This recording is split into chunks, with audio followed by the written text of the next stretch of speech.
오늘 우리에게 주신 하나님의 말씀 요한복음 1장 1절에서 28절까지 말씀입니다.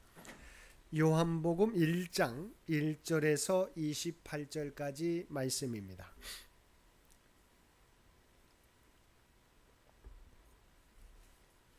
우리 주신 말씀 요한복음 1장 1절에서 28절까지 우리 한 절씩 교독합니다. 태초에 말씀이 계시니라. 이 말씀이 하나님과 함께 계셨으니 이 말씀은 곧 하나님이시니라. 만물이 그로 말미암아 지은 바 되었으니 지은 것이 하나도 그가 없이는 된 것이 없느니라.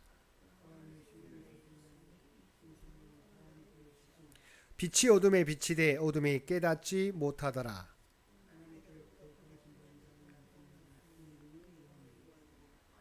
그가 증언하러 왔으니 곧 빛에 대하여 증언하고 모든 사람이 자기로 말미암아 믿게 하려 함이라. 참빛 곧 세상에 와서 각 사람에게 비추는 빛이 있었나니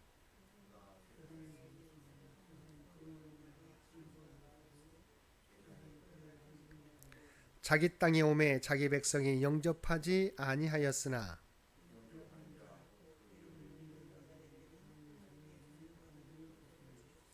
이는 혈통으로나 육종으로나 사람의 뜻으로 나지 아니하고 오직 하나님께로부터 난 자들이니라.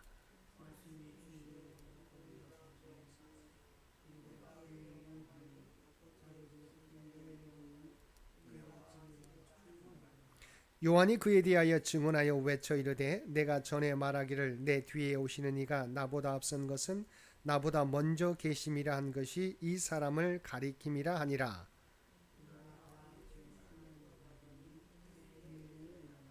율법은 모세로 말미암아 주어진 것이요 은혜와 진리는 예수 그리스도로 말미암아 온 것이라.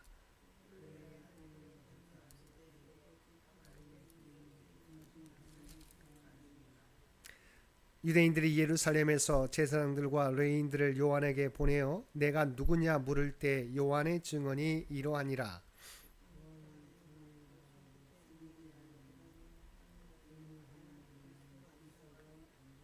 또 묻되 그러면 누구냐 내가 엘리야냐 이르되 나는 아니라. 또 묻되 내가 그 선지자냐 대답하되 아니라.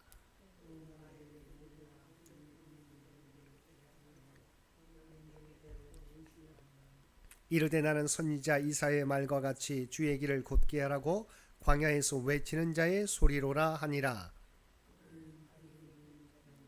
또 물어 이르되 내가 만일 그리스도도 아니요 엘리야도 아니요 그 선지자도 아닐진데 어찌하여 세례를 베푸느냐.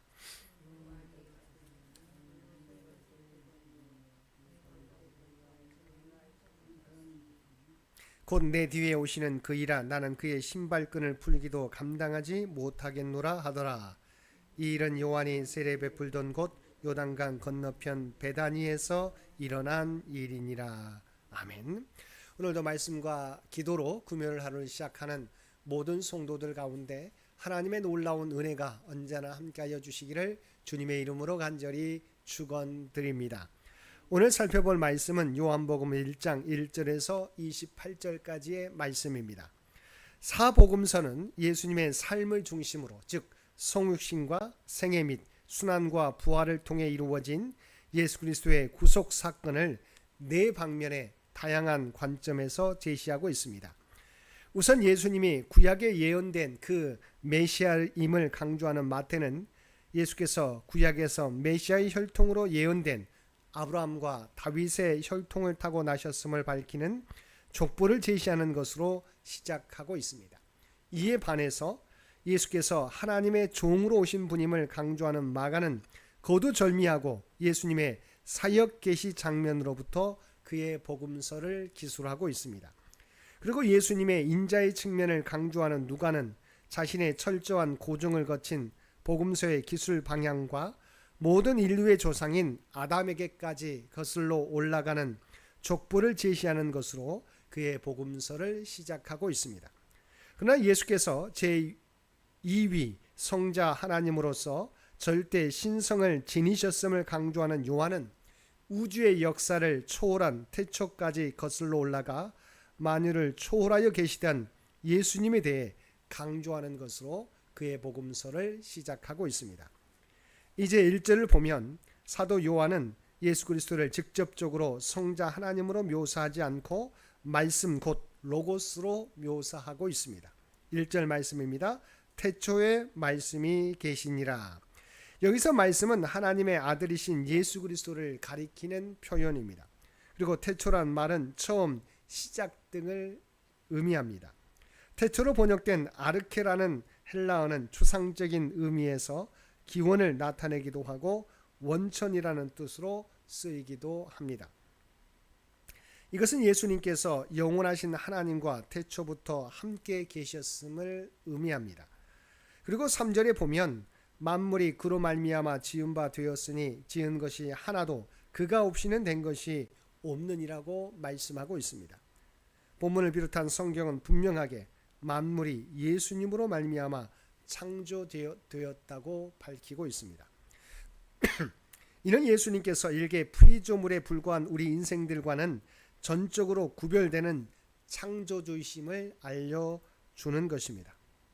그렇습니다. 예수님께서는 비록 우리와 같은 사람의 모양으로 이 세상에 오셨을지라도 예수님은 피조물이 아니라 창조의 주님이십니다. 예수님이 시간과 만물이 있기 전부터 성부 하나님과 함께 계셨던 성자 하나님으로서 창조 사역에 동참하셨습니다. 그리고 4절에 보면 그 안에 생명이 있었으니 이 생명은 사람들의 빛이라고 말씀하고 있습니다. 여기서 생명이라는 단어는 요한이 자주 사용하는 용어로 요한복음에만 자그마치 36회 나오는데 그가 말하는 이 생명은 영생을 가리킵니다. 따라서 예수님 안에 생명이 있다는 말씀은 영생의 길이 어디에 있는지 분명하게 우리에게 가르쳐주고 있습니다. 7절과 8절에 보면 세례 요한의 사명에 관한 언급이 나옵니다. 그가 온 목적은 빛이신 그리스도를 세상에 증거하여 사람들로 하여금 그분을 믿게 하는 것이었습니다. 그는 빛이 아니라 빛에 대해 증거하러 온 자라는 사실이 특별히 강조되고 있음에 우리는 주목해야 합니다. 그는 어떠한 경우에도 자기를 나타내지 않고 그리스도만을 세상에 나타나야 했던 것입니다. 설령 사람들의 이목이 자신에게 집중될지라도 그는 모든 시선을 그리스도에게로 향하도록 이끌어야 했습니다. 여기서 우리는 성도가 이 세상에서 무엇을 힘써야 하고 어떻게 처신해야 되는지 배우게 됩니다. 우리가 최우선 순위에 두고 힘써서 행해야 될 중요한 일은 온 땅의 모든 사람들에게 그리스도를 증거하는 일입니다. 우리는 이 일을 위해서 택하심을 입었으며 이 일에 힘쓰도록 부름받았습니다. 12절을 보면 예수님을 영접하는 자들, 곧 예수님의 이름을 믿는 자들이 얻게 되는 위대한 축복이 나옵니다. 그것은 하나님의 자녀가 되는 권세입니다. 영접하는 자라는 말은 예수님을 받아들이는 사람들 모두를 나타내는 표현입니다. 여기에는 유대인과 이방인의 구별이 존재하지 않습니다. 남녀노소, 빈부와 귀천, 건강한 사람과 병든 사람, 지식을 가진 사람과 그렇지 못한 이들의 구별 또한 존재하지 않습니다. 이것은 예수 그리스도의 이름을 믿는 모든 이들에게 미치는 하나님의 의로 차별이 없습니다. 19절에서 28절까지 말씀에서는 세례 요한의 신분과 사역에 대한 유대인들과 세례 요한 사이의 문답을 보도하고 있습니다. 우리가 알고 있는 바와 같이 말라기 선지자 이후 400여 년 동안 이스라엘에는 뚜렷한 하나님의 계시가 없었습니다. 그리고 그 사이에 이스라엘은 계속적으로 이방 민족, 특히 로마의 지배를 받으면서 백성들 사이에서 구약에 예언된 메시아에 대한 대망 사상이 싹트기 시작했습니다. 그런 와중에 세례 요한이 혜성같이 나타나 회개 세례를 베풀자 백성들은 신선한 감동과 충격을 받고 그에게로 몰려가게 되었습니다. 그리고 백성들 중에는 세례 요한을 메시아로까지 생각하는 사람들이 적지 않게 생겨났습니다. 본문은 바로 이러한 시대적 배경을 반영하고 있습니다. 즉 유대인들이 제사장과 레위인을 보내어 세례 요한의 신분에 대해 알아보게 한 것입니다. 그래서 우리가 주목할 것은 유대인들의 질문에 대한 세례 요한의 답변입니다. 당시 세례 요한은 백성들로부터 광범위한 지지를 얻고 있었습니다. 백성들은 세례 요한이 하나님께로부터 온 사람인 것을 의심하지 않았습니다. 이런 상황에서 그가 스스로 구약에 예언되어 온 그 메시아라고 주장한다고 해도 사람들은 믿었을 것입니다. 그러나 그는 그리스도냐 엘리야냐라고 묻는 사람들에게 그리스도도 아니고 엘리야도 아니라고 단호히 말하였습니다. 그는 자신은 다만 이사야가 예언한 광야에서 외치는 자의 소리로서 메시아의 길을 예비할 사명을 맡았으며 그 자신은 자기 뒤에 오실 메시아의 신발끈을 풀기도 감당치 못할 만큼 비천한 존재라고 겸손하게 대답하였습니다.